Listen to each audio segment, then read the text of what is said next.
하나님 감사합니다. 하나님 사랑합니다. 저희들 오늘도 변함없이 이 자리에 불러 모아주시고 마음껏 찬양하며 마음껏 목소리 높여 기도하며 마음껏 자유한 마음으로 말씀 들을 수 있는 축복과 은혜 특권 허락하신 것 감사합니다. 하나님 당신은 영이시며 하나님이 영이 계신 곳에는 자유함이 있다고 말씀하셨습니다. 하나님 우리 가운데 그 자유의 영을 부어주셔서 우리로 하여금 세상 가운데 있지만 묶임 가운데 있지만 그 안에서 자유케 하시고 하나님의 영광을 보게 하시며 하나님만을 드러내는 귀한 백성으로 하나님께서 변화될 수 있도록 이 시간 우리 모두에게 말씀하여 주시옵소서. 우리는 연약하고 넘어지지만 주님은 강하십니다. 앞서가시며 길을 행하시는 하나님, 우리가 앞서가지 아니하고 주님 뒤를 따라가길 소망하오니 하나님 오늘도 말씀하여 주시옵소서. 우리를 새롭게 하여 주시옵소서. 오늘도 놀라운 일을 행하실 그 주님을 기대하고 찬양하오며 이 모든 기도 예수님의 이름으로 감사하며 간절히 기도드립니다. 아멘. 찬양팀 감사합니다. 우리 마태복음 다 피겠습니다. 마태복음 22장 1절로 14절까지 볼게요.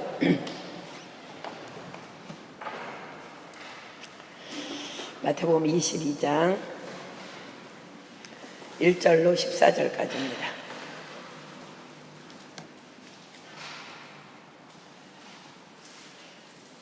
신약성경 마태복음 22장 1절로 14절.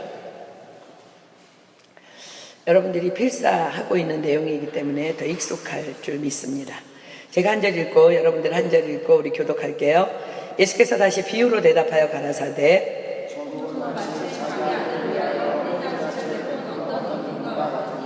그 종들을 보내어 그 청한 사람들을 혼인잔치에 오라 하였더니 오기를 싫어하거늘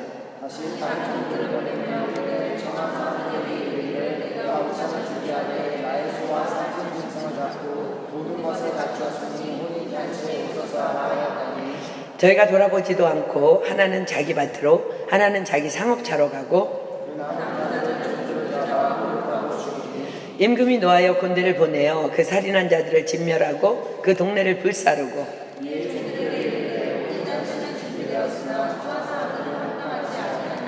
사거리 길에 가서 사람을 만나는 대로 혼인잔치에 청하여 오너라 한데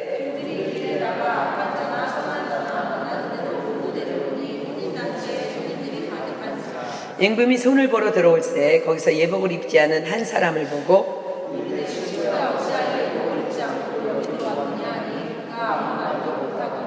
임금이 사환들에게 말하되 그 수족을 결박하여 바깥 어두움에 내어 던지라. 거기서 슬피 울며 이를 감이 있으리라 하니라. 청함을 받은 자는 많되 택함을 입은 자는 적으니라. 아멘. 예수님의 말씀입니다. 오늘 본문을 통해서 예수님께서는 천국은 마치 자기 아들을 위하여 혼인잔치를 베푼 어떤 임금과 같다고 비유로 말씀하십니다. 이 비유의 내용은 이렇습니다. 어느 한 나라의 왕이 왕자의 혼인잔치를 성대히 준비합니다. 그래서 초청할 손님의 명단을 만들고 그 손님들에게 종들을 보내서 왕께서 왕자님의 혼인잔치에 당신을 초청하였습니다 라고 전합니다. 왕의 초청은 백성들에게는 곧 엄청난 명예와 선택의 축복을 의미합니다. 만약 여러분들에게 현 프랑스 대통령 마크롱이 자기 아들을 위한 혼인잔치에 당신을 초대한다는 초청장이 왔다면 여러분들은 어떻게 할 것 같아요? 우와, 이게 무슨 일이지? 혹시 장난 아니야? 자기를 막 꼬집어 보며 이거 꿈 아니지? 현실이지? 그런데 정말 그것이 사실임이 밝혀진다면 어떨까? 제가 믿기로는 우리 은혜교회 성도라면 아마 그날이 주일만 아니면 난리 법석을 떨면서 온 열방에 막 자랑하고 페북에 올리고 인스타에 올리고 막 열일 다 제껴놓고 달려갈 것입니다.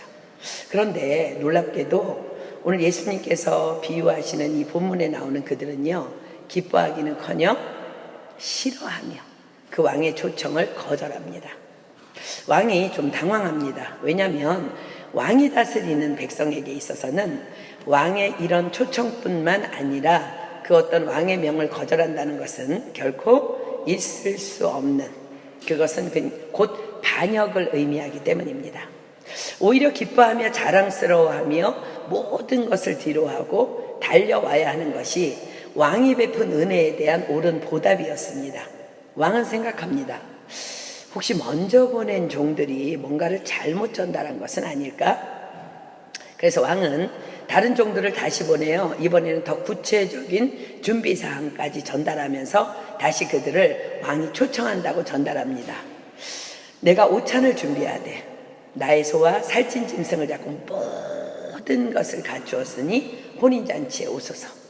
그러나 그 청함을 받은 자들은 여전히 또 거절하며 무시합니다. 그리고 어떤 사람은 자기 밭으로 일하러 가고 어떤 사람은 장사하러 떠납니다. 그리고 그 남은 자들은 왕이 보낸 종들을 잡아서 능욕하고 죽여버립니다. 이 소식을 들은 왕은 진노해서 군대를 보내어 종들을 죽인 자들을 죽이고 그들의 성읍을 불살라 버립니다. 이 비유에서 어떤 왕은 눈치챘죠? 하나님을, 자기 아들은 예수님을 상징합니다.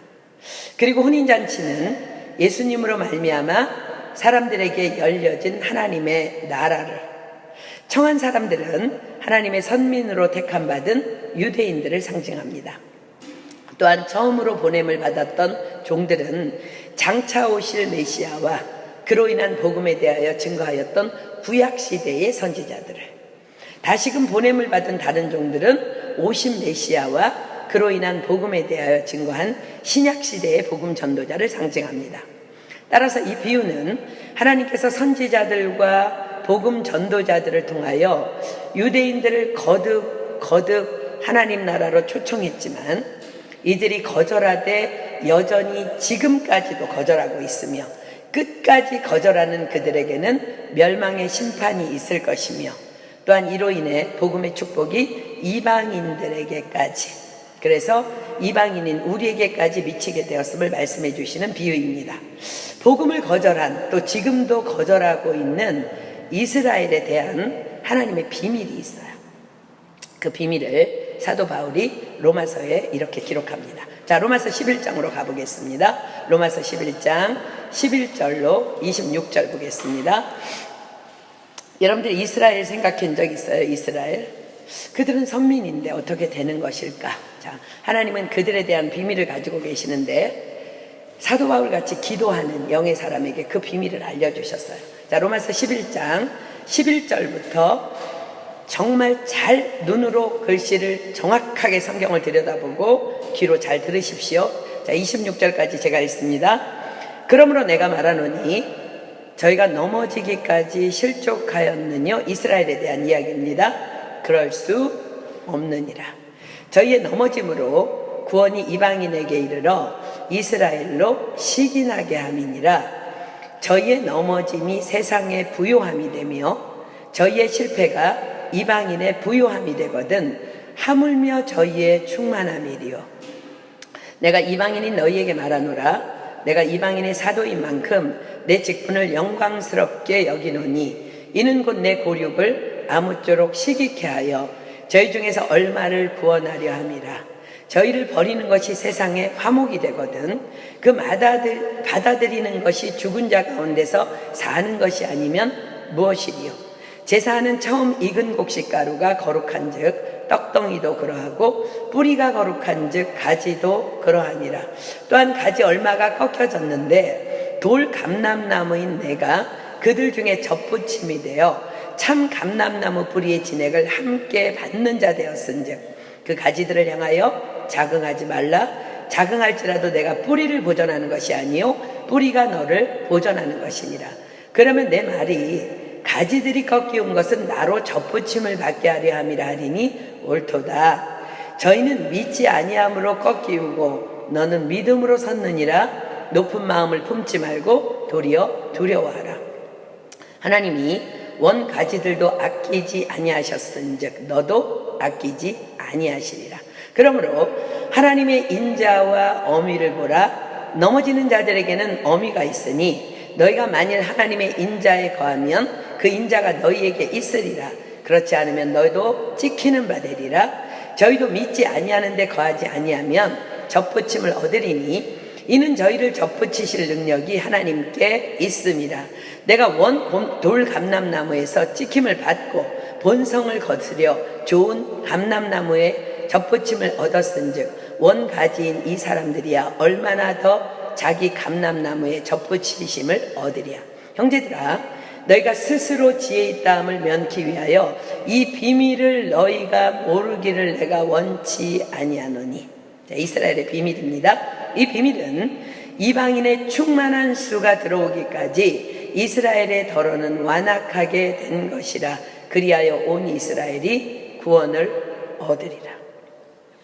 기록된 바 구원자가 시온에서 오사 야곱에게서 경건치 않은 것을 돌이키시겠고 라고 약속하십니다. 그렇습니다. 이스라엘의 완악함은 바로 저와 여러분을 구원하시기 위한 하나님의 허용하심이었습니다. 그러나 가지에서 꺾이운 바 된 이스라엘 또한 하나님의 은혜로 하나님의 시간에 재접붙임을 받게 될 것임을 분명히 지금 성경은 기록합니다. 자, 25절 다시 볼까요? 25절. 형제들아, 너희가 스스로 지혜 있다함을 면키 위하여 이 비밀을 너희가 모르기를 내가 원치 아니하노니. 이 비밀은 이방인의 충만한 스가 들어오기까지 이스라엘의 더러는 완악하게 된 것이라. 26절. 그리하여 온 이스라엘이 구원을 얻으리라. 자, 비밀이 뭐라고요? 이방인의 충만한 수가 들어오기까지 이스라엘의 더러는 완악하게 된 것이라. 누구 때문에 이스라엘이 완악하게 되었다고요? 그렇습니다. 바로 저와 여러분을 구원하기 위함이라 하십니다. 우리는 그래서 이스라엘에게 빚진 자들입니다. 그러므로 우리는 그들이 다시 돌아와 구원을 받을 때까지 이스라엘의 구원을 위해 빚진 자의 심정을 가지고 하나님께 부르짖어 기도해야 할 줄 믿습니다. 그렇다면 과연 언제가 이방인의 충만한 수가 들어오기까지일까? 마태복음 24장 14절입니다. 마태복음 24장 14절. 마태복음 24장 14절. 이 천국 복음이 모든 민족에게 증거되기 위하여 온 세상에 전파되리니 그제야 끝이 오리라.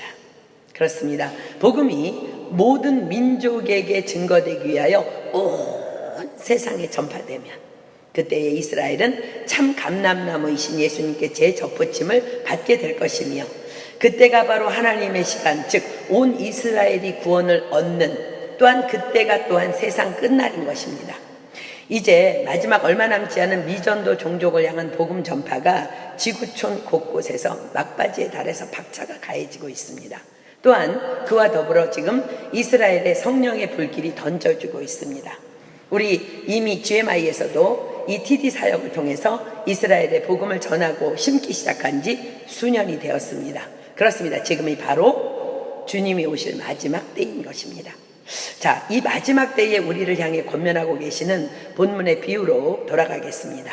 자, 마태복음 22장 1절부터 보겠습니다. 예수께서 다시 비유로 대답하여 가라사대, 천국은 마치 자기 아들을 위하여 혼인잔치를 베푼 어떤 임금과 같으니 그 종들을 보내어 그 청한 사람들을 혼인잔치에 오라 하였더니 오기를 싫어하거든. 자, 누구라 그랬어요? 구약의 선지자들을 통한 돌이켜 내게로 돌아오라는 하나님의 초청입니다. 자, 예레미야 44장 4절로 5절. 우리가 여호와께 돌아오자. 이것도 구약시대 선지자를 통해서 계속 선포된 메시지예요. 예레미야 44장 4절로 5절. 구약성경 예레미야 44장 4절로 5절입니다. 내가 나의 모든 종 선지자들을 그들에게 보내되 부지런히 보내어 이르기를 너희는 나의 미워하는 이 가증한 일을 행치 말라 하였어도 그들이 듣지 아니하며 귀를 기울이지 아니하고 다른 신들에게 여전히 분향하여 그 악에서 돌이키지 아니하였으므로 구약시대 선지자들을 거절했다는 거예요. 자, 본문 4절 갑니다. 다시 다른 종들을 보내며 가로되 청한 사람들에게 이르기를 내가 오찬을 준비하되 나의 소와 살찐 짐승을 잡고 모든 것을 갖추었으니 혼인잔치에 오소서 하라 하였더니 저희가 돌아보지도 않고 하나는 자기 밭으로 하나는 자기 상업차로 가고 그 남은 자들은 종들을 잡아 능욕하고 죽이니. 신약시대 전도자들을 통한 복음으로의 초청을 상징합니다. 그러나 그들 또한 거절당하고 죽임을 당합니다. 고린도후서 11장 24절로 26절입니다. 신약성경 고린도후서 11장 24절로 26절. 고린도후서 11장 24절로 26절. 유대인들에게 40에 하나 감한매를 5번 맞았으며 3번 태장으로 맞고 1번 돌로 맞고 3번 파선하는데 일주야를 기품에서 지냈으며 여러 번 여행의 강의 위험과 강도의 위험과 동족의 위험과 이방인의 위험과 시내의 위험과 광야의 위험과 바다의 위험과 거짓 형제 중의 위험을 당하고 세례 요한부터 시작해서 스데반, 야고보를 비롯한 수많은 복음의 증인들이 복음 까닭에 이와 같은 핍박과 환난과 저주와 침뱉음을 수없이 당하였고 결국은 대부분의 복음 전도자들이 참수형을 통한 죽임을 당합니다. 자, 본문 7절 갑니다. 임금이 노하여 군대를 보내어 그 살인한 자들을 진멸하고 그 동네를 불사르고. 자, 이 심판의 예언은 AD 70년 예루살렘의 멸망으로 성취됩니다. 예수님께서는 이 비유를 통해서뿐만 아니라 여러 번 자주 거듭 예루살렘의 심판에 대해서 말씀하셨습니다. 자, 마태복음 23장 가보겠습니다. 마태복음 23장 37절로 38절. 예루살렘아 예루살렘아 선지자들을 죽이고 내게 파송된 자들을 돌로 치는 자여 암탉이 그 새끼를 날개 아래 모음같이 내가 내 자녀를 모으려 한 일이 몇 번이냐. 그러나 너희가 원치 아니하였도다. 보라 너희 집이 황폐하여 버림바 되리라. 누가복음 19장으로 갑니다. 십자가를 치시기 전에 예루살렘을 바라보며 눈물을 흘리십니다. 누가복음 19장 41절로 44절. 누가복음 19장 41절로 44절. 가까이 오사 성을 보시고 우시며 가라사대 너도 오늘날 평화에 관한 일을 알았다면 좋을 뻔하였거니와 지금 내 눈에 숨기었도다. 날이 이를지라 내 원수들이 도성을 쌓고 너를 둘러 사면으로 가두고 또 너와 및 그 가운데 있는 내 자식들을 땅에 메어치며 돌 하나도 돌 위에 남기지 아니하리니 이는 권고받는 날을 내가 알지 못함을 이남이니라 하시니라. 이 예수님의 예언대로 그들은 듣지 아니하다가 결국 주후 70년에 로마군에 의해 완전한 멸망의 날을 비참하게 맞이하게 됩니다. 우리는 이 말씀을 읽으면서 막연히 읽었지만 지금부터 제가 읽어드리는 당시 예루살렘의 멸망의 모습, 이 모습은요 미국 하버드 대학이 소지한 영어판 번역본 요세푸스 기록에서 발췌한 내용입니다. 요세푸스의 저자 요세푸스는 당시 로마 유학파 지식인으로 고대 사가입니다. 당시에 요세푸스는 갈릴리 지역의 군대 장관이었는데 로마군의 포로로 잡혀서 죽을 위기에 이제 처했지만 헬라어와 히브리어를 유창하게 잘한다는 이유로 그를 아까워한 로마 사령관이 그를 살려주어서 로마군의 통역관으로 사용합니다. 그는 전쟁의 현장에서 보고 들은 것을 기록해서 후세에 남기게 되는데 그것이 바로 요세푸스라는 책입니다. 그는 요세푸스를 통해서 당시의 상황을 이렇게 적나라하게 밝힙니다. 더 많은 비참함이 기록되어 있는데 저도 견딜 수 없고 여러분들도 들으면 참 견딜 수 없는 내용이 너무 많아서 그 중에 일부만 발췌해서 여러분들에게 소개합니다. 자, 잘 들어보세요. 예루살렘 멸망 당시의 상황입니다. 유대인들은 모든 출구가 막혀 성 밖으로 도망칠 수 있는 모든 희망은 다 사라져버렸다. 기근이 점점 더 심해져 가족과 식구들이 죽어갔다. 옥상에는 못 먹어서 완전히 탈진한 여자와 갓난 아이들로 북적였고 길에는 노인들의 시체가 즐비했다. 아이들과 어른 그리고 청년들은 못 먹어서 부은 얼굴로 시장거리를 유령처럼 돌아다녔으며 아무데나 쓰러져 죽어갔다. 성한 주민들이 그 말을 삼키고 탈출한다는 소문이 퍼지기 시작하자 로마군과 강도들은 금을 얻기 위해 산 사람의 배를 갈라서 그 말을 끄집어냈다. 로마군의 반란 중 죽어서 갇힌 성에서 탈출을 못하고 성 밖으로 운반된 시체는 무려 60만 구이다. 시체를 옮기다가 힘들면 큰 집에 들어가 차곡차곡 쌓은 후 문을 잠갔다. 그리고 성 안의 풀과 석동도 먹느라고 남아있지 않았다. 로마군이 예루살렘을 포위하자 전투 중 포로는 9만 7천 명이었다. 17세 이상은 포로가 되어 이집트의 작업장에서 중노동에 평생 붙들리거나 노예가 되어서 외국에 선물로 보내졌다. 포로들은 로마의 콜로세움 경기장에서 맹수의 밥이 되거나 검투사가 되어 죽어갔다. 도시 주민 총 사망자의 수는 110만 명이었다. 그 당시는 6월절 축제 준비 기간이라 각 나라에서 온 유대인과 여행객이 있었는데 예루살렘에 무려 270만 명 정도가 구름같이 몰려 있었다. 유대인들이 로마군의 반란으로 도시에 운집한 인구의 무려 50%가 죽은 것이다.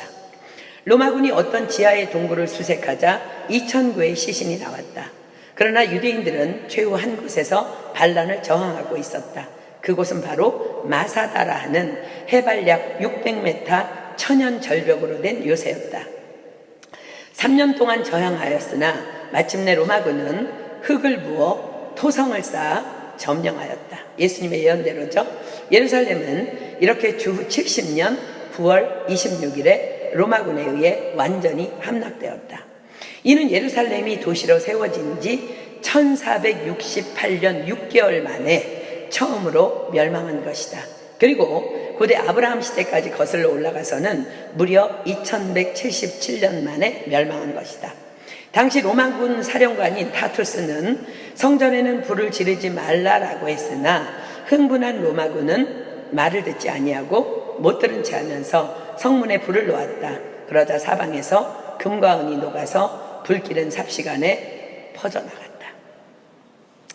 이것이 요세푸스가 기록하고 있는 예루살렘 멸망 당시의 처참한 상황이었습니다. 정말 하나님께서는 예루살렘을 향해 이스라엘을 향해 1500년이라는 시간을 오래 참으시며 기다려 주셨습니다. 그러나 그분은 말씀대로 당신의 일을 행하셨습니다. 사랑하는 여러분 혹시 하나님의 오래 참으심 때문에 혹 거룩을 미루고 있지는 않습니까? 베드로후서 3장 8절로 10절 가겠습니다. 베드로후서 3장 8절로 10절. 베드로후서 3장 8절로 10절. 베드로후서 3장 8절로 10절. 사랑하는 자들아, 주께는 하루가 천년 같고 천년이 하루 같은 이 한 가지를 잊지 말라. 주의 약속은 어떤 이의 더디다고 생각하는 것 같이 더딘 것이 아니라 오직 너희를 대하여 오래 참으사 아무도 멸망치 않고 다 회개하게 이르기를 원하시느니라.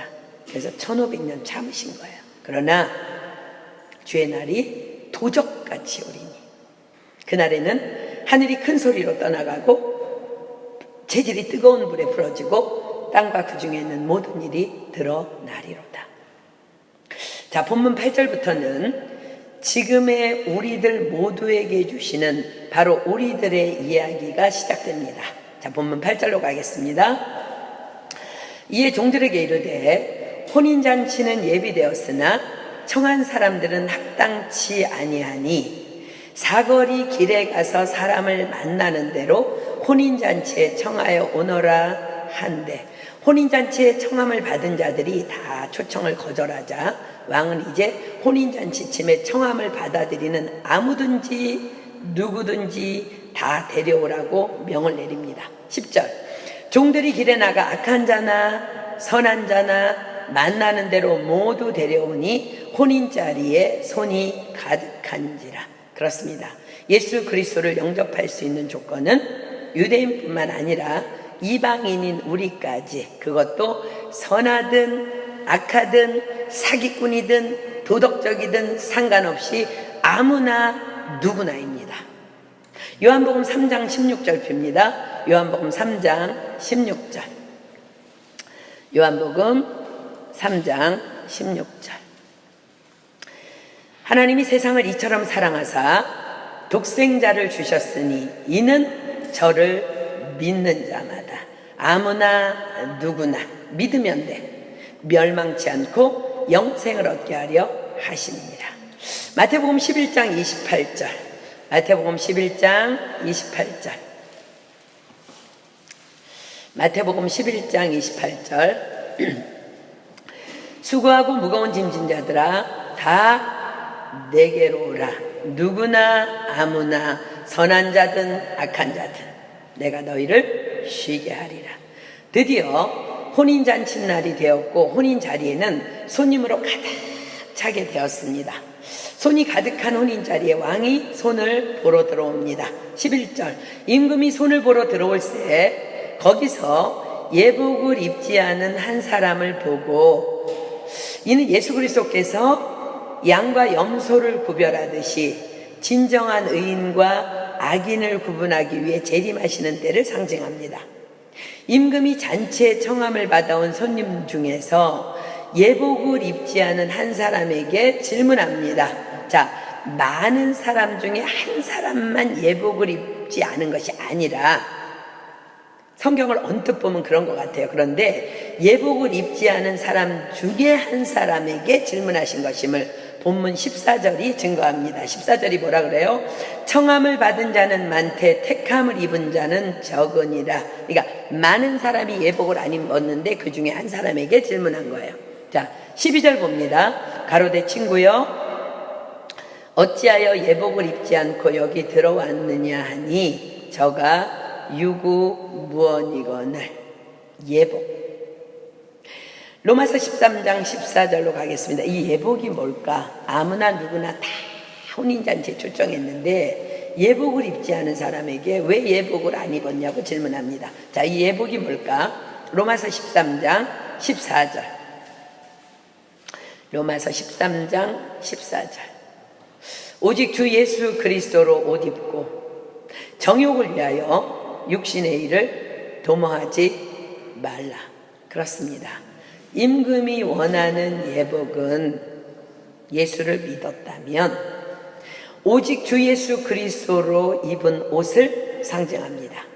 우리 주 예수 그리스도로 입은 옷 무엇일까요? 첫째로 예수님을 나의 구원자 그리스도로, 그러므로 예수님을 나의 주로 시인하고 고백하는 신앙 고백의 옷입니다.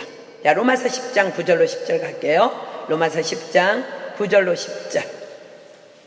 로마서 10장 9절로 10절. 이게 속옷이라고 할 수 있겠죠? 예복의 속옷입니다. 내가 만일 내 입으로 예수를 주로 시인하며 또 하나님께서 그를 죽은 자 가운데서 살리신 것을 내 마음에 믿으면 구원을 얻으리니 사람이 마음으로 믿어 의에 이르고 입으로 시인하여 구원에 이르느니라. 아멘. 둘째 예복. 정욕을 위하여 육신의 일을 도모하지 말라는 말씀대로 예수님을 나의 주인으로 시인하는 자다운 거룩한 행실의 열매가 있는 삶의 옷입니다. 요한계시록은 복음을 전하다가 반모섬에 갇힌 사도 요한이 천사들을 통하여 계시를 받고 기록한 예언서입니다. 여러 계시를 받는 중에 사도 요한은 지금 예수님께서 지금 비유하고 계시는 이 어린 양의 혼인잔치가 벌어지는 하늘나라의 환상을 보게 됩니다. 그는 이렇게 기록합니다. 요한계시록 가볼게요. 요한계시록 19장 6절로 9절입니다. 요한계시록 19장 6절로 9절. 신약성경 요한계시록 19장 6절로 9절. 요한계시록 19장 6절로 9절. 또 내가 들으니 허다한 무리의 음성도 같고 많은 물소리도 같고 큰 뇌성도 같아서 가로되 할렐루야, 주 우리 하나님 곧 전능하신 이가 통치하시는도다. 우리가 즐거워하고 크게 즐거워하여 그에게 영광을 돌리세. 어린 양의 혼인 기약이 이르렀고 그 아내가 예비하였으니 그에게 허락하사 빛나고 깨끗한 세마포를 입게 하셨은즉 이 세마포는 성도들의 옳은 행실이로다 하더라.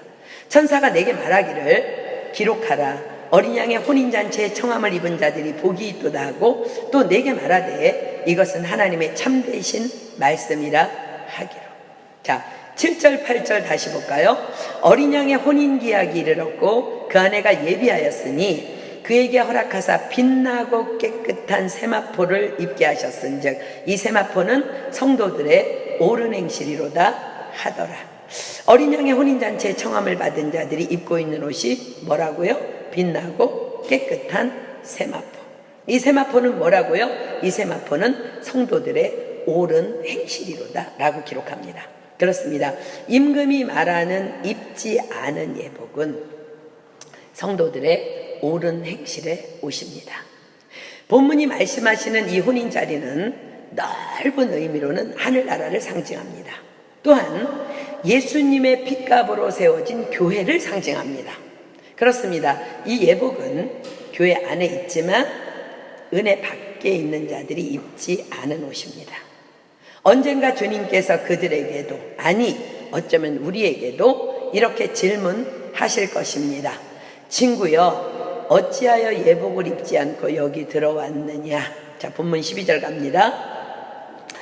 가로되 친구여, 어찌하여 예복을 입지 않고 여기 들어왔느냐 하니 저가 유구무원이거늘. 자, 유구무원이 뭐예요? 입은 있으나 말은 못하는 게 유구무원이에요.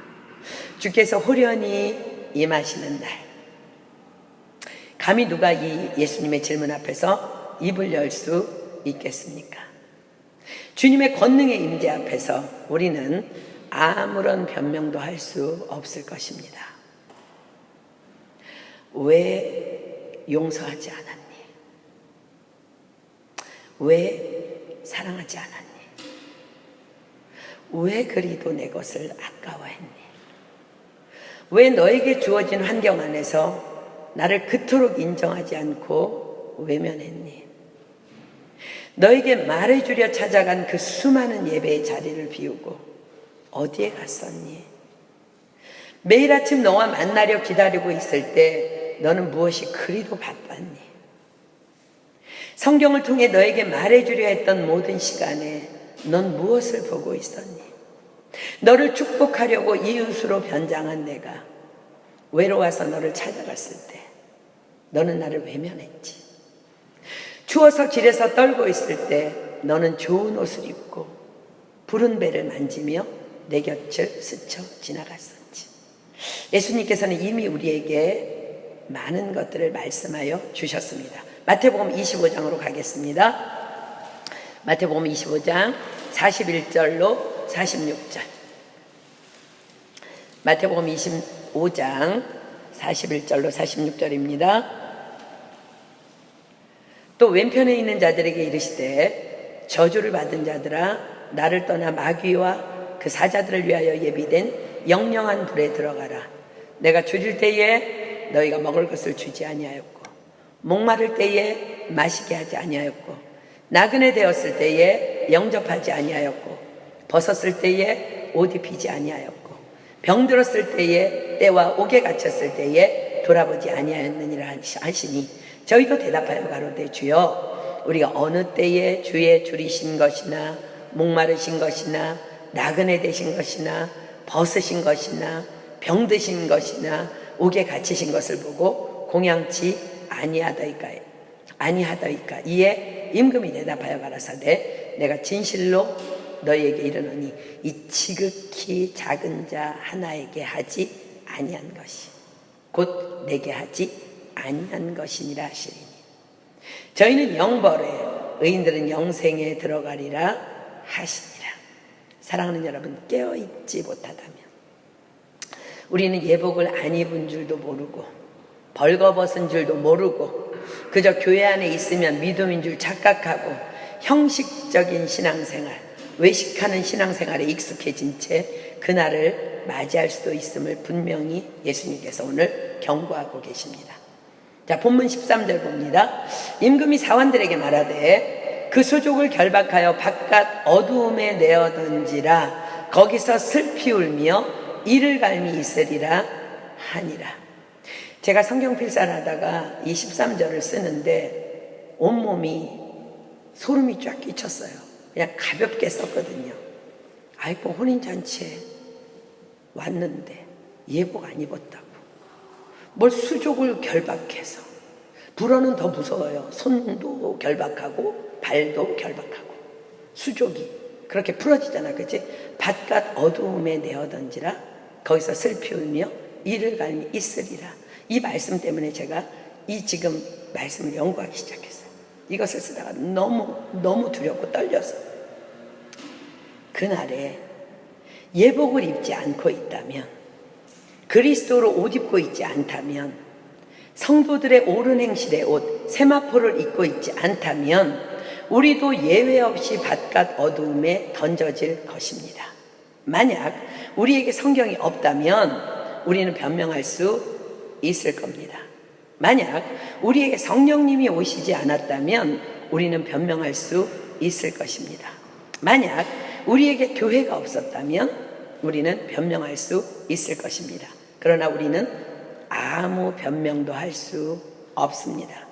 우리에겐 이미 하나님의 말씀이 기록된 성경을 갖고 있으며, 우리에겐 이미 성령님의 인치심이 있으며, 우리에겐 이미 그리스도의 몸된 교회를 통한 가르침이 있기 때문입니다.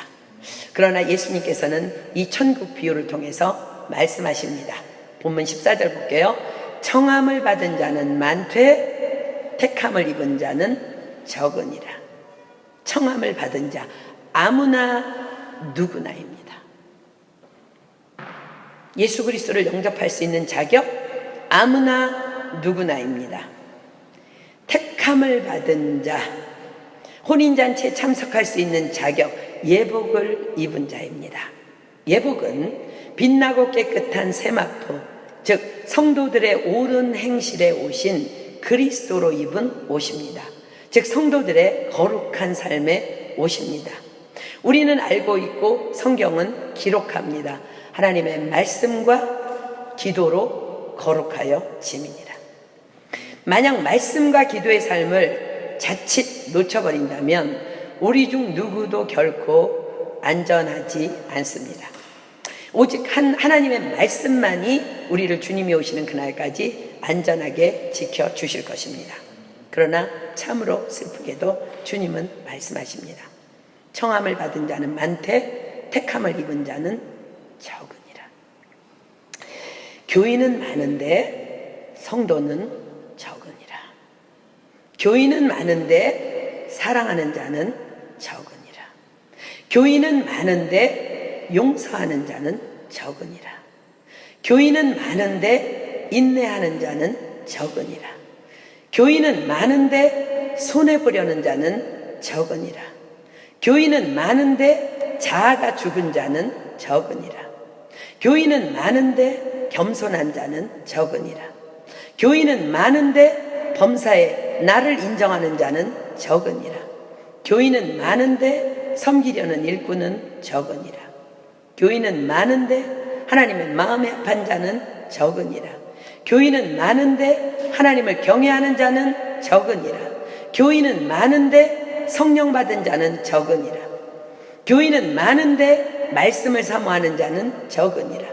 교인은 많은데 기도하는 사람은 적으니라. 교인은 많은데 참으로 예배하는 자는 적으니라. 교인은 많은데 헌신하는 자는 적으니라. 교인은 많은데 전도하는 자는 적으니라. 교인은 많은데 선교하는 자는 적으니라. 교인은 많은데 11조 드리는 자는 적으니라. 교인은 많은데 어린 양의 거룩한 신분은 적으니라. 청함을 받은 자는 많되 택함을 입은 자는 적으니라. 주님의 이 탄식 앞에서 과연 저와 여러분은 청함을 받은 자입니까? 아니면 택함을 입은 자입니까? 어떤 성도가 다음 기도 카페에 이런 글을 올려놓아서 여러분들에게 소개해드립니다. 어느 날 모든 일과를 마치고 방에서 조용히 기도드리다가 잠깐 제가 졸았나 봅니다. 정확히 말씀드리면 졸았는지 아니면 묵상 중이었는지 판단하기 어려운 순간이라고 보입니다. 갑자기 엄청난 소리가 들려왔습니다. 마치 금관 악기인 수자폰이라는 가장 큰 악기인데 주로 행진할 때 쓰는 악기입니다. 그런 악기가 내 귀에 바로 대고 확 불어 제끼는 듯 고막이 찢어질 듯한 그런 느낌으로 다가왔습니다. 저는 무슨 전쟁이 난 줄 알고 얼른 달려가 아파트 베란다 문을 열고 밖을 여기저기 주시했습니다. 날씨 상태는 비가 온 후의 상태처럼 먹구름이 여기저기 보이고 하늘의 파란 부분도 보이고 늘 일상적인 그런 있는 그대로의 모습이었습니다. 그러다 흠칫 곁눈으로 오른쪽의 느낌이 이상해서 바로 바라봤습니다. 이런 무시무시하게 큰 예수님의 모습이 하늘 구름 사이에서 비치고 있었는데 슬퍼하는 모습이었습니다. 여전히 수자품 같은 큰 악기가 악기 소리가 들리면서 그 소리에 압도되고 내 몸이 소리의 파동에 진동할 지경이었습니다. 그런데 어느 순간 하얀 먼지 같은 것들이 마치 진공청소기가 구름 위에 있듯 흡입되어 하늘로 쭉쭉 빨려 들어가는데 저는 내심 무슨 먼지가 저리도 하늘로 올라가나 혹시 회오리 돌풍이 불어서 그런가 보다 하고 지켜만 봤습니다. 그런데 그 하얀 먼지들이 주먹돼서 보이는데 먼지가 아니라 모두 몸 전체를 감싼 하얀 원피스 같은 통옷을 입은 깨끗한 사람들이었습니다. 그 순간 내 머리에 번쩍 떠오른 단어는 휴거다. 이렇게 나는 한참 동안 휴거되는 모습을 바라보면서 이런 걸 휴거라고 하는구나. 면밀히 관찰하고 있으면서 뭔가 불현듯 소름이 쫙 올라옴을 느꼈습니다. 그런데 순간 구경만 하는 나는 지금 뭐 하고 있는 거지? 내가 왜 구경만 하는 거지? 이런 생각이 전해지는 순간 나는 비명소리와 함께 온몸에서 모든 기운이 쭉 빠져나가며 엄청난 절망과 함께 제정신이 아닌 상태로 그 자리에서 바로 쓰러졌습니다. 겨우 정신을 차리고 일어나 뭔가를 살펴야겠다고 생각했습니다. 그래, 우리 가족은 어찌 되었지? 내심 나는 남았지만 가족들은 휴거되었길 바라면서 안방과 애들 방을 돌아다니면서 살폈습니다. 그런데 가족들이 평화롭게 자고 있는 것입니다. 저는 얼마나 슬펐는지 너희들마저 여기 남으면 어쩌니 더더욱 슬펐습니다. 내가 신앙생활을 잘못한 모양이구나.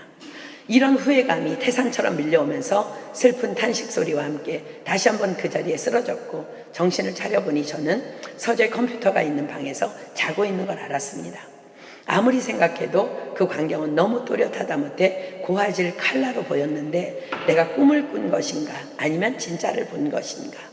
그 순간 도대체 뭐가 뭔지 알 수가 없어서 다시 베란다로 가서 오른쪽 하늘을 바라봤는데 거대한 예수님은 안 계시고 아무 일 없다는 듯 앞에 도로에서는 차들이 지나가고 사람들이 바쁜 듯 여기저기 오가는 모습만 보였습니다. 저는 이 사실이 진짜인지 뭔지 알아보기 위해 근처의 가족들에게 전화도 해보고 믿음이 매우 좋다고 여겼던 형제들에게 연락을 취했습니다. 만약 그들 중에 누가 없다면 휴거 현상이 이미 일어난 것이라 믿으려는 저의 판단이었습니다. 그 누구도 잘 있다는 소리만 들려왔습니다. 그럼 뭐지 도대체? 뉴스를 봐도 아무 사건도 없었습니다. 저는 결론을 내렸습니다. 주님께서 내게 경고하고 깨어있게 하기 위해 휴거의 모습을 보여주셨구나. 이렇게 결론을 내리고 정신을 차려 일상의 모습으로 돌아갔지만 지금 아직도 그 광경이 너무 또렷하고 눈에 선해서 그 생각만 하면 머리털이 서며 온몸에 소름이 쭉쭉 올라옵니다. 일상은 돌아왔지만 한동안 약간 멘붕 상태가 되어서 계속 기도하던 생각이 납니다. 기도 중 주님께서 말씀하셨습니다. 들림받지 못한 자의 절망감을 너는 알고 느꼈느냐?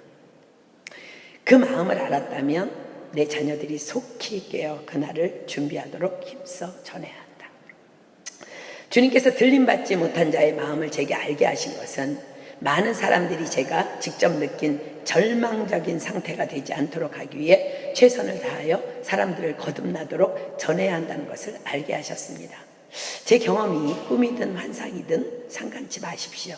분명한 것은 그때가 반드시 온다는 사실입니다. 이 글을 읽는 모든 형제 자매님들에게 그날이 반드시 온다고, 그러니 준비해야 한다고, 다만 그것을 예수 그리스도의 이름으로 부탁을 드립니다. 이런 글이었어요. 사랑하는 여러분, 요즘 우리는 마태복음 필사하고 있어요. 마태복음 24장에 예수님께서도 분명히 말씀하고 계십니다. 자, 마태복음 24장 30절로 31절입니다. 마태복음 24장 30절로 31절. 그때 인자의 징조가 하늘에서 보이겠고 그때 땅의 모든 족속들이 통곡하며 그들이 인자가 구름을 타고 능력과 큰 영광으로 오는 것을 보리라. 저가 큰 나팔 소리와 함께 천사들을 보내리니 저희가 그 택하신 자들을 하늘 이 끝에서 저 끝까지 사방에서 모으리라. 이 시간 주님께서 우리 모두를 혼인잔치에 초청하시며 이렇게 말씀하십니다. 내가 오찬을 준비하되 나의 소와 살찐 짐승을 잡고 모든 것을 갖추었으니. 하나님 나라의 초청은요, 모든 것을 갖춘 거예요.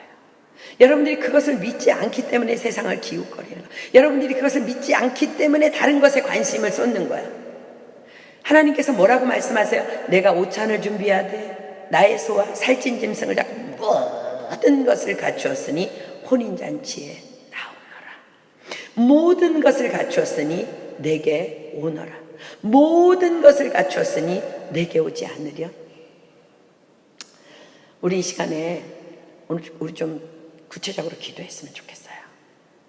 하나님은요, 여러분들에게 오늘 이 메시지 주시는 것은요, 돌아오라는 거예요. 지금까지의 우리의 삶이 어떻든 오늘 돌아오면 됩니다. 누구든지 그리스도 예수 안에 있으면 새로운 피조물이라. 이전 것은 지났으니 보라 새 것이 되었도다. 하나님께서 오늘 말씀을 통해서 우리를 거룩한 세마포옷을 입혀주신 줄 믿습니다. 우리는 이 옷이 벗겨지지 않아야 돼요. 우리 찬양팀 나와서 여호와께 돌아가자. 나는 돌아서도 그는 변치 않네. 우리 하나님 앞에 찬양하고 정말 우리의 삶을 점검하면서 우리 하나님 앞에 부르짖어 기도하는 시간을 갖도록 하겠습니다. 지금 여러분들 안에, 여러분의 삶에 정말 그 예복을 입지 않고 때로는 벗었다 입었다 했던 모습들이 떠오를 거예요. 그러나 하나님께서 오늘 여러분들을 책망하시기 위함이 아니라 하나님이 여러분들을 포기하지 못하기 때문에 오늘 이 말씀을 주신 줄 믿습니다. 하나님은 자기 자신을 내어주셨어요. 죽기까지. 그렇게 우리를 사랑하셨는데 우리가 정말 그분에게 등 돌리고 세상을 향해 또 허우적거린다면 우리는 영적 간음자들입니다.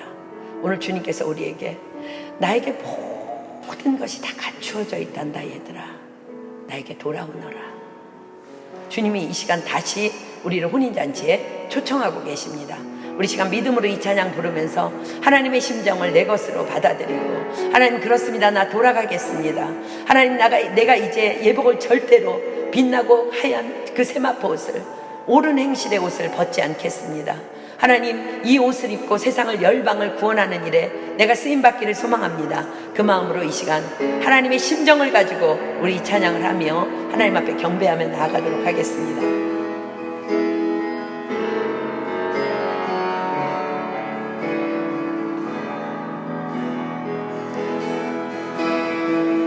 내 백성 나를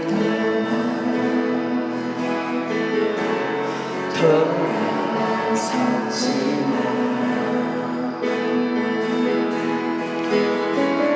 내 사랑 내 백성을 포기 못하네. 내 모든 것 내어주고 나 길을 얻으리라. 여호와께 돌아가자. 우린 돌아서도 그는 변치 않네. 여호와께 돌아가자. 우린 넘어져도 그 사랑 영원하네.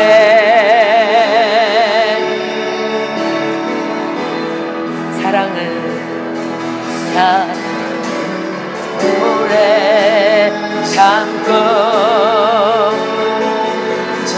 자신을 내어주네.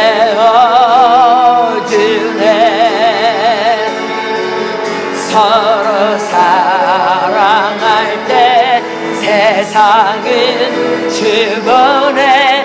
사랑은 절대 지지 않네. 사랑은 오래 참고 자신을 내어주네. 서로 사랑할 때 세상은 주보네. 사랑은 절대 지지 않네. 여호와께 돌아가자. 우린 돌아서도 주는 변치 않네. 여호와께 돌아가자. 우린 넘어져도 그 사랑 영원. 여호와께 돌아가자. 우린 돌아서도 그는 변치 않네. 여호와께 돌아가자. 우린 넘어져도 그 사랑 영원하네. 처음부터 다시 고백합니다. 내 백성이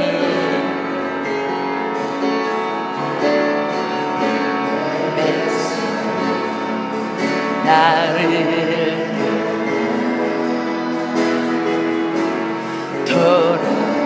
돌아서지만 내 삶 내 백성 아멘 포기 못하네. 모든 것 내어주고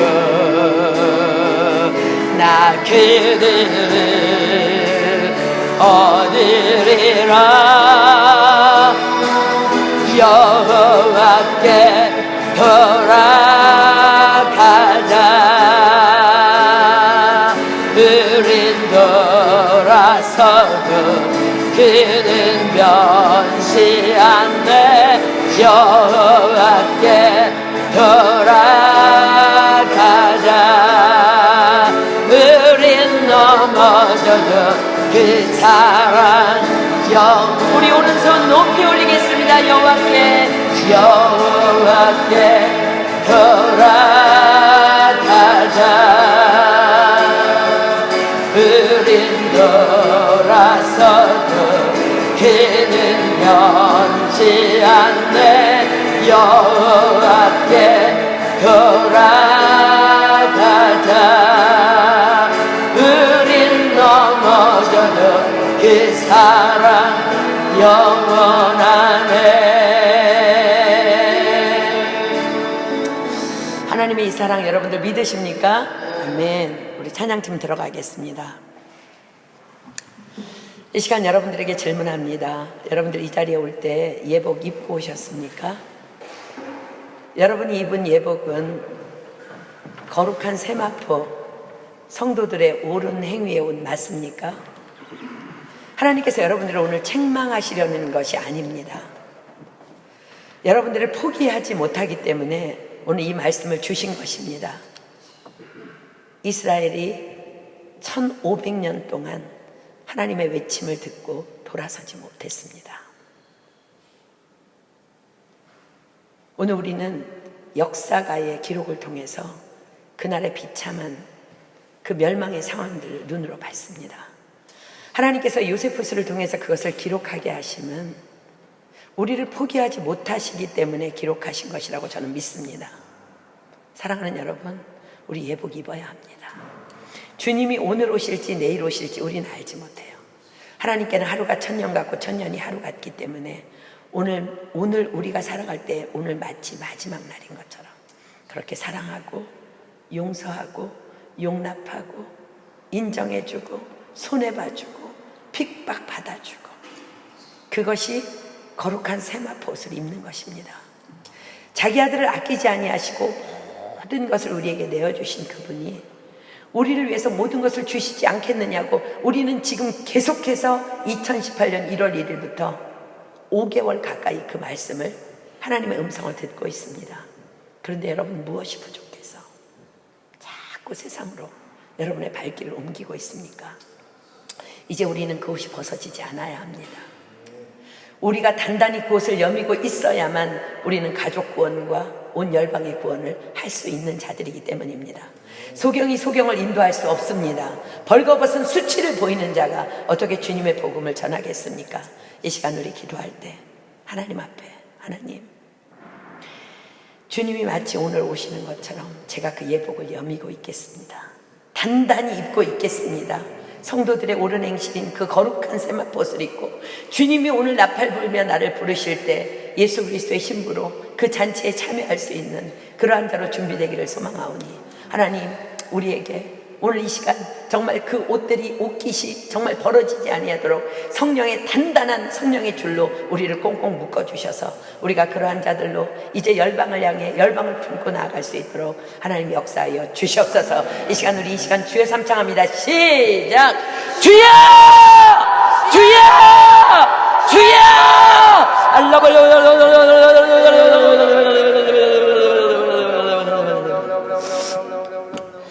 이 시간 우리 다시 한번 기도할 때 교회 안에 있지만 은혜 밖에 있는 자들, 각 그룹의 가정교회 리더들은 누가 교회 안에 있지만 은혜 밖에 있는 자인지, 예복을 입고 있지 못하는 자들인지 너무 정확히 알고 있을 것입니다.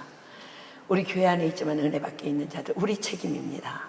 우리가 그 혼인잔치에 정말 모든 것이 준비된 그 잔치를 우리가 믿는다면 우리는 손잡고 그들을 데리고 예복을 입히는 그 시간까지, 의의 세마포를 입는 그날까지 우리는 함께 가야 합니다. 그들을 위해서 이 시간 기도하겠습니다. 또한 믿지 않는 가족들을 위해서 이 시간 목숨 걸고 기도합시다. 하나님이 약속하셨어요. 이를 행하시는 여호와, 그것을 지어 성취하는 여호와, 그 이름을 여호와라 하는 이가 말하노라. 너희는 내게 부르짖으라. 내가 내게 응답하겠고 내가 알지 못하는 크고 비밀한 일을 내게 보이리라 약속하셨어요. 그 한 자매의 고백처럼 들림받지 못한 그 절망감, 여러분 그 마음 가지고 가족들을 위해서 기도해야 합니다.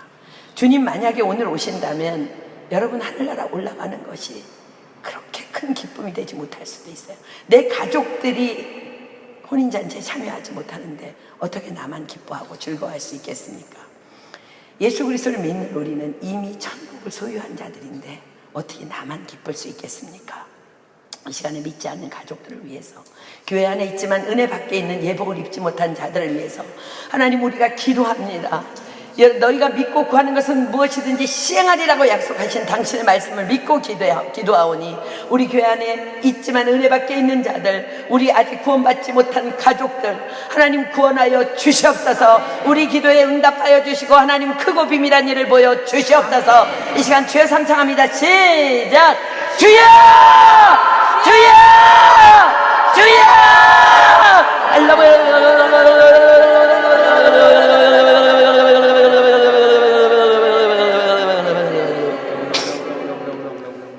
우리 지금 한 번 더 기도합니다. 이번에 2주일 79기에 초청되어 올 모든 캔디데이트들, 하나님 그들을 성령의 끈으로 묶어주셔서 환경에 구애받지 못하도록 주님께서 그 산장으로 옮겨 주시옵소서. 터키에서 오는 우리 캔디데이트들, 한국에서 오는 캔디데이트들, 독일에서 오는 캔디데이트들, 특별히 여러분들 기도 부탁할 것은 콩고에서 우리 윌프리드 목사 부부와 또 닉 형제 아내인 아네트 자매를 4명을 초청하려고 지금 연락을 해놓은 상태입니다. 아내들은 캔디데이시고 우리 닉과 윌프리드는 팀멤버입니다. 그들이 이번에 오게 되면 4명의 콩고의 팀멤버가 생기기 때문에 트레스자스를 할 때 굉장히 정말 모든 것들에 형통하게 될 것입니다. 프랑스 정부에서 그들에게 비자를 내줄 수 있도록 우리가 비행기표를 마련하려고 합니다. 우리의 힘으로 그들을 비행기표를 마련하기 위해서 또 우리에게 또 하나님께서 물질도 부어주시고 그들이 정말 비자 받을 수 있도록 문을 열어주시고 에볼라 때문에 그 땅이 혼란하지만 하나님 그런 것들 아무것도 문제없이 우리 산장으로 올 수 있도록 우리 콩고의 두 부부를 위해서 기도해 주시고 이번에 또 터키에서 오는 손충만, 손온유를 비롯한 한국에서 오는 우리 부모님들 또 우리 구기현 형제의 결혼식에 오시는 부모님들 그 결혼식들 우리 모든 우리 캔디데이트를 위해서 기도할 때 하나님께서 하늘문을 여시고 하늘의 놀라운 능력을 부어주셔서 그들이 환경과 상관없이 주님의 손 안에 안긴 바 되어서 그 산장으로 다 오게 될 수 있도록 우리 시간 정말 간절한 마음으로 주의 삼창하고 부르짖어 기도합니다. 주의 삼창합니다. 시작. 주여! 주여! 주여!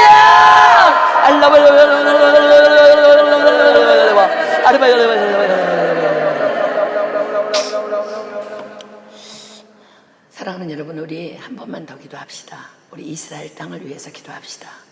여러분, 오늘뿐만 아니고요, 주님 오시는 그날까지 우리는 그 땅의 빚진 자들이에요.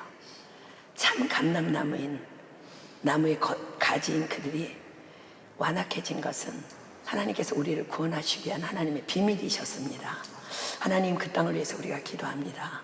그 땅에 하나님 성령의 불을 던져주시고 오순절 마가의 다락방에 예루살렘 그때에 오셨던 그 성령님 다시 한번 그 불을 던져주셔서 그 땅의 모든 영혼들이 주님 앞에 굴복하고 주님 앞에 돌아오며 예수 그리스도를 주로 시인하며 다시 정말 참 감람나무이신 그 예수님에게 접붙임 받아서 우리와 함께 손잡고 그 혼인잔치에 참여할 수 있도록 이스라엘 땅을 불쌍히 여겨주시고 우리의 기도를 통해서 그 땅을 살려 주시옵소서. 우리 이스라엘을 위해서 주여 일창합니다. 시작.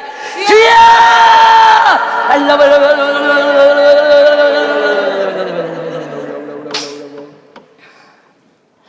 사랑하는 여러분, 사도 바울은 예수 그리스도의 복음을 전하는 것을 이런 표현을 했어요. 내가 너희를 예수 그리스도의 거룩한 신부로 중매함이라고. 우리는 모두 혼인잔치의 청함을 받은 자들입니다. 이제 우리가 준비해야 될 것은 거룩한 예복입니다. 결혼식을 앞두고 신랑이 신부에게 프로포즈를 했는데 그 신부가 결혼 준비하지 아니하고 다른 남자랑 사귄다면 그것은 간음입니다. 그런 신부를 원하는 신랑은 아무도 없습니다. 우리 모두는 그리스도의 신부입니다. 우리는 그것에 합당한 예복을 입어야 합니다. 성도들의 옳은 행실의 옷을 입어야 합니다.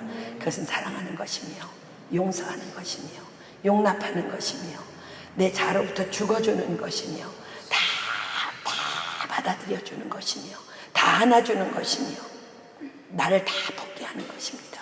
그것이 여호와께 돌아가는 것입니다. 그러한 우리를 주님께서 오늘 부르시고 계십니다. 우리 그 예복을 입고 하나님께서 기뻐하시는 그 나라의 확장을 위해서 함께 손잡고 달려갈 수 있기를 예수님의 이름으로 축복합니다. 이 시간 누구든지 한 사람이 말씀 주신 하나님 앞에 감사기도 하도록 하겠습니다. 그리고 주님께서 가르쳐 주신 기도로 모임패하도록 합니다.